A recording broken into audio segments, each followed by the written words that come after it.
La femme et sa voix douce comme un zéphyr, cette dernière est beaucoup abhorrée, mais à la fois tant aimée. Alors oui, cessons tout cliché. De ce fait, les relations hommes-femmes se porteront beaucoup mieux. Par extension, demandez-vous pourquoi il y a pas mal de tensions entre les hommes et les femmes. Par ailleurs, cela me fait penser au livre de George Orwell intitulé 1984. Dans ce dernier, on peut facilement comprendre vers la fin de ce livre que John Smith est en train de subir une sorte de reprogrammation mentale. Et le bourreau en question, quant à lui, lui dit ceci.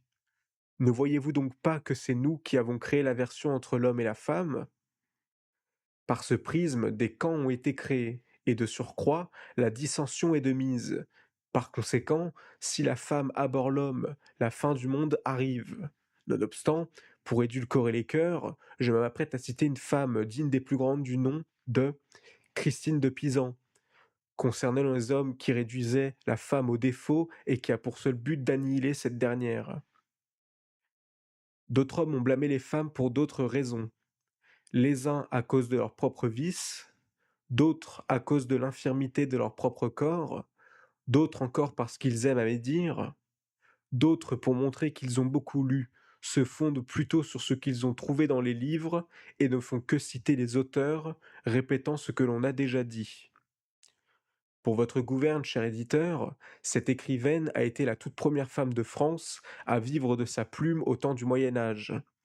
Par extension, cette dernière disait aussi ceci, qui pour le moins qu'on puisse dire est très sage.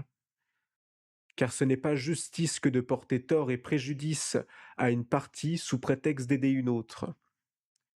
De ce fait, c'est ce que font beaucoup d'hommes malheureusement. Mais comment faire pour retrouver une bonne relation entre ces deux êtres?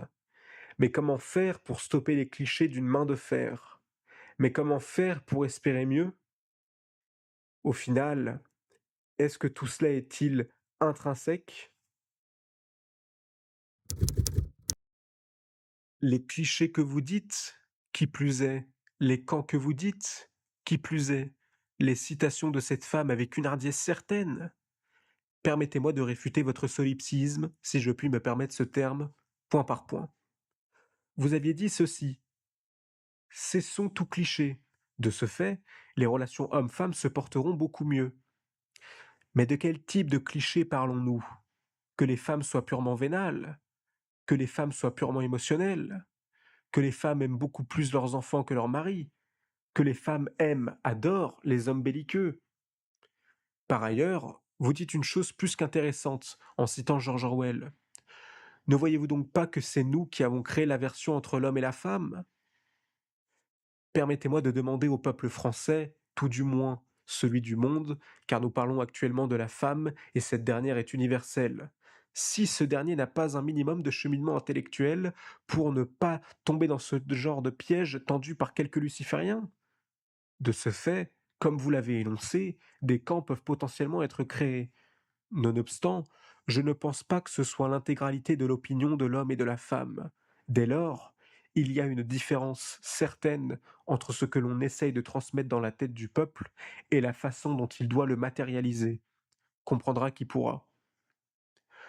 J'en reviens à l'un des points énoncés dans la première partie de mon antithèse, à savoir la femme avec une grande hardiesse du nom de Christine de Pisan.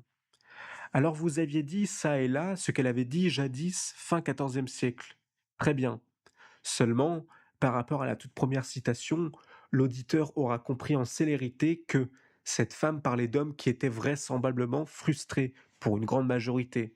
De ce fait, le dialogue avec ces derniers ne peut être fait. Par conséquent, Guy de Maupassant, lui, disait est-ce que les femmes n'espèrent point toujours autre chose que ce qui est? Voyez-vous, pour moi, cet individu, plus particulièrement cet écrivain, n'a pas spécialement tort dans ses propos. Pourquoi? Pour une grande majorité des femmes, beaucoup rechercheront le meilleur portefeuille que l'homme peut potentiellement posséder, si je puis dire ainsi. Par ce prisme, elles seront tout bonnement désappointées.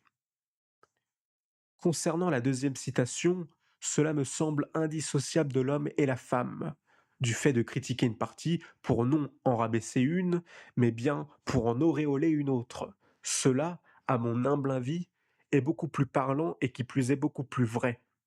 En somme, cela est inévitable. Et pour finir, afin de bien illustrer mon propos, Guy de Maupassant disait: «Je serais bête de me faire de la bile, chacun pour soi. La victoire est aux audacieux. Tout n'est que de l'égoïsme. L'égoïsme pour l'ambition et la fortune vaut mieux que de l'égoïsme pour l'amour et la femme.» Mais aussi il disait: «Toutes les femmes sont des filles. Il faut s'en servir et ne rien leur donner de soi.» De ce fait, c'est sûrement par ce prisme que les camps ont potentiellement été créés, non?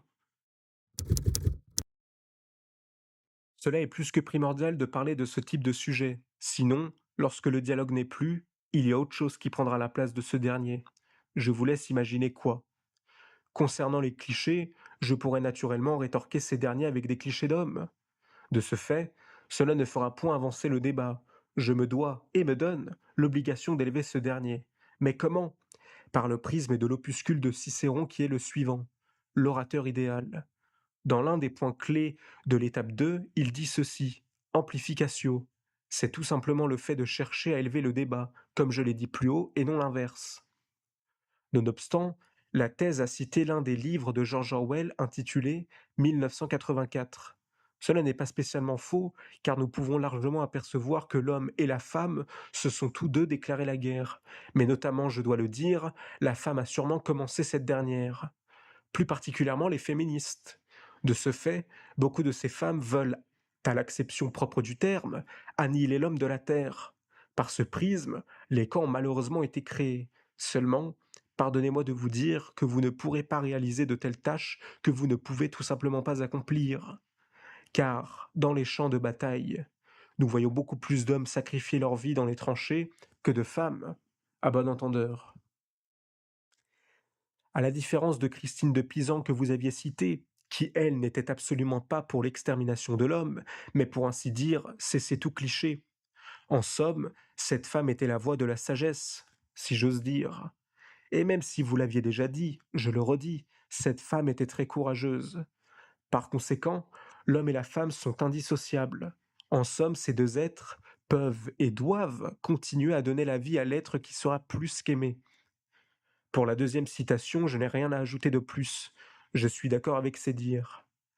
Mais la dernière question que vous posez est très intéressante. Cette dernière est la suivante. Est-ce que tout cela est-il intrinsèque? Malheureusement, je crois bien que vous avez votre réponse dans votre propre question. Dès lors, est-ce que nous combattons dans le vide? C'est une question très intéressante à se poser. Quant à l'antithèse, vous faites bien de parler de piège. Comme vous dites, ne pas tomber dans ce genre de piège tendu par quelques lucifériens. Vous avez raison de dire cela, car s'il y a bel et bien des lucifériens, comme vous dites, pour ainsi créer la dissension entre ces deux êtres, comment faire pour ne pas que l'homme et la femme ne tombent dans ce type de piège? Simplement à parler avec l'être de l'autre sexe, et non écouter les autres, regarder ce qu'il se passe, et non faire des suppositions. Nous pouvons essentiellement commencer comme cela. Néanmoins, vous avez soulevé un point important qui est le suivant: la frustration. Que ce soit chez l'homme ou alors chez la femme, la frustration n'est jamais très bonne, ni très saine. De ce fait, ce sentiment peut vous emmener dans les pires instincts primaires que l'homme ait connus. Cela se passe généralement en plusieurs étapes. La première, il imagine. La seconde, il jubile. La troisième, il passe à l'acte. Je ne donnerai aucun détail par rapport à ce genre de choses, il est inutile que je fasse cela. Alors, les solutions pour éviter de pratiquer ce type d'étape est en général l'amour. Mais ne pas attendre un amour venant d'une femme vis-à-vis d'un homme, ou d'un homme vis-à-vis d'une femme. L'amour avec un grand A. Commencez d'abord par s'aimer soi-même. Que vous l'acceptez ou non, c'est un fait. Par extension, l'homme s'aimant lui-même et la femme de même. De ce fait, ils vivent le parfait amour. Seulement, si l'homme ne s'aime pas lui-même ainsi que la femme, alors ce n'est plus de l'amour, mais un marché sentimental. Un marché auquel personne n'est gagnant, sauf à une exception. Si l'un des deux êtres s'aime lui-même et que l'autre être ne s'aime pas. Par conséquent, celui qui s'aime pourra d'une facilité enfantine contrôler l'être qui ne s'aime toujours pas. De ce fait, il devient donc une marionnette de l'amour. Ceci est un enseignement de l'écrivain Don Miguel Ruiz, et il a parfaitement raison. Je suis aussi conscient que selon les croyances, l'amour Du moins, les relations amoureuses ne sont pas spécialement les mêmes. Pardonnez-moi pour cette légère digression, nonobstant, ce point me semblait tout bonnement important à être traité. Passons au point suivant. Concernant le portefeuille bien garni, je ne pense pas que nous pouvons en vouloir aux femmes de vouloir la sécurité financière. Néanmoins, chez certaines, il est assez drôle de constater qu'elles veulent plus un banquier qu'un mari. Par conséquent, c'est une relation que je nommerais la relation de la bourse. Car si l'homme en question gagne tant, il aura droit à telle ou telle chose, cependant s'il gagne moins, il aura moins de droits pour obtenir tel ou tel stupre. Ce que je viens de décrire est l'équivalent d'une péripatéticienne. Enfin, de mémoire, vous aviez cité l'auteur suivant, Guy de Maupassant. C'est un écrivain que j'apprécie énormément. De ce fait, faites très attention lorsque vous citez des citations de ce dernier. Dès lors, assurez-vous de bien donner le contexte, et je parle bien évidemment du contexte du livre en question, qui est le suivant. Bel ami. Alors, laissez-moi donner ce fameux contexte.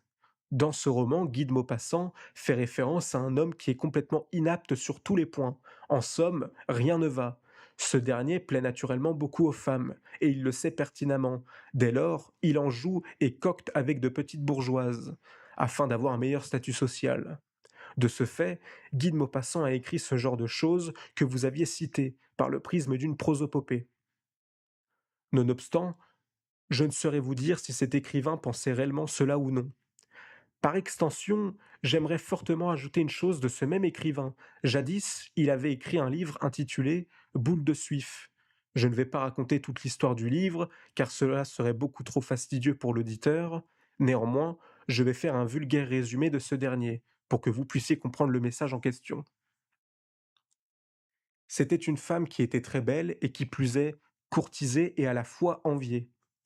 Cette dernière devait effectuer un voyage avec d'autres personnes dans un train pour aller à un point A à un point B. Seulement, une fois le groupe arrivé à mi-chemin, ils doivent descendre du train pour, naturellement, se reposer dans une sorte de gîte. Mais plus les jours passaient et plus les voyageurs se demandaient comment se fait-il que nous ne sommes toujours pas partis de cet endroit. De ce fait, ils découvraient en célérité que la femme, boule de suif, devait obligatoirement avoir un rapport sexuel avec un soldat prussien. Absolument tous les voyageurs qui étaient avec elle lui demandaient de céder au désir de ce Prussien, mais elle ne voulait pas. Cependant, après tant d'acharnement de la part du groupe, elle céda. Une fois cette aventure terminée entre le soldat et cette femme, les voyageurs pouvaient continuer le voyage en question. Néanmoins, il y a un gros problème. Absolument tous les voyageurs, sauf un, se moquaient ouvertement de cette femme, après avoir couché avec le soldat prussien. En somme, ce que nous devons tirer de cette infime histoire, c'est que la femme peut potentiellement sauver des vies en succombant au désir des hommes. Je vous l'ai déjà dit, l'un ne va pas sans l'autre.